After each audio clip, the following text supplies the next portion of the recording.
ரீசெண்டா ஃப்ரெண்ட்ஸுகளோட சேர்ந்து பதிமலை பால தண்டாயுதபாணி சுவாமி திருக்கோயிலுக்கு போயிருந்தேன்.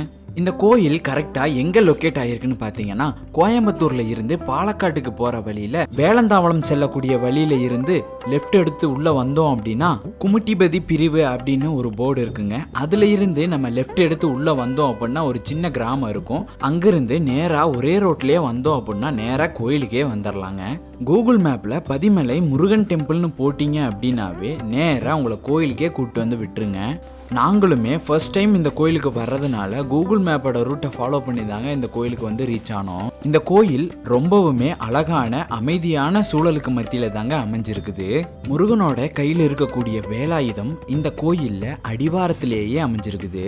இந்த வேலாயுதம் மொத்த மலையுமே பாதுகாக்கிற மாதிரி கம்பீரமா அமைஞ்சிருந்தது. இது எல்லாத்தையும் பார்த்து முடிச்சுட்டு அடுத்தபடியா நாங்க மேல நடக்க ஆரம்பிச்சோம். இந்த கோயிலோட மொத்த படிக்கட்டுகளோட எண்ணிக்கை வந்து 350ங்க.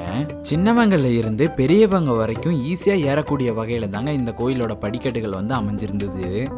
மலையேற தொடங்கிய கொஞ்ச நேரத்திலேயே லெஃப்ட் சைட்ல ஒரு பாறைக்கு அடியில ஒரு கற்சிலையுமே இருந்துச்சு.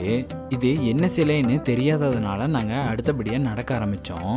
அடுத்தபடியா மலையேற தொடங்கியதும் ஒரு சில சிலைகளையுமே என்னால பார்க்க முடிஞ்சது.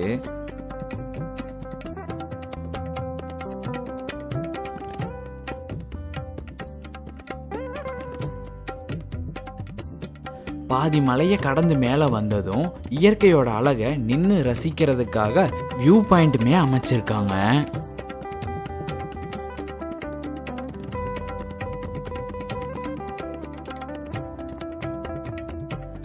இயற்கையோட அழகையெல்லாம் ரசித்து முடிச்சுட்டு அடுத்தபடியாக நாங்கள் மேலே நடக்க ஆரம்பித்தோம்.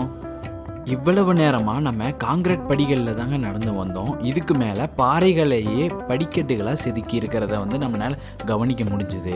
இந்த கோயிலோட மலை உச்சியில் வற்றாத ஊற்று கிணறுமே ஒன்று இருக்குது. இந்த கிணற்று நீரை பயன்படுத்தி தாங்க முருகனுக்கு இன்று வரையிலுமே அபிஷேகம் நடைபெறதா சொல்கிறாங்க. இந்த சிறிய அறையில் தாங்க முருகன் வந்து அமைஞ்சிருக்காரு. முருகனோட வலதுபுறமா விநாயகருமே அமர்ந்திருக்காரு. இந்த கோயில் ரொம்பவும் பழமையான கோயில்ன்றதுக்கு சாட்சியா இரும்பு தகரத்தாலையும் பூசாத செவுத்துனாலையுமே இந்த கோயில் வந்து அமைஞ்சிருக்குது. அடுத்தபடியா அன்னை சக்தி தேவி தனது மகனுக்கு துணையா தனி சன்னதியிலுமே அமர்ந்திருந்தாங்க. சாமியெல்லாம் கும்பிட்டு முடிச்சுட்டு வந்தோம் அப்படின்னா நமக்காக ஒரு தரமான வியூ பாயிண்ட்டுமே இருக்குது. இங்கிருந்து சுற்றி பார்த்தோம் அப்படின்னா மரங்களும் மேற்கு தொடர்ச்சி மலைகளும் மட்டுமே நம்ம கண்ணுக்கு தெரியுது. இந்த கோயில் பெரும்பாலானோருக்கு வந்து தெரியாததுனால இந்த கோயிலுக்கு வரக்கூடிய பக்தர்களோட வருகையுமே ரொம்பவே கம்மியாக இருக்கிறதா சொல்கிறாங்க. நீங்களும் ஃப்ரெண்ட்ஸ் அண்ட் ஃபேமிலியோட கண்டிப்பாக ஒரு முறையாவது இந்த கோயிலுக்கு விசிட் பண்ணி பாருங்கள். நீங்கள் ஆல்ரெடி இந்த கோயிலுக்கு போயிருந்தீங்கன்னா மறக்காமல் கமெண்ட் பாக்ஸில் கமெண்ட் பண்ணுங்கள். இந்த வீடியோ உங்களுக்கு யூஸ்ஃபுல்லாக இருந்துச்சுன்னு நினச்சிங்கன்னா லைக் பண்ணி ஷேர் பண்ணி கமெண்ட் பண்ணிடுங்க. மறக்காமல் நம்ம சேனலை சப்ஸ்கிரைப் பண்ணிடுங்க.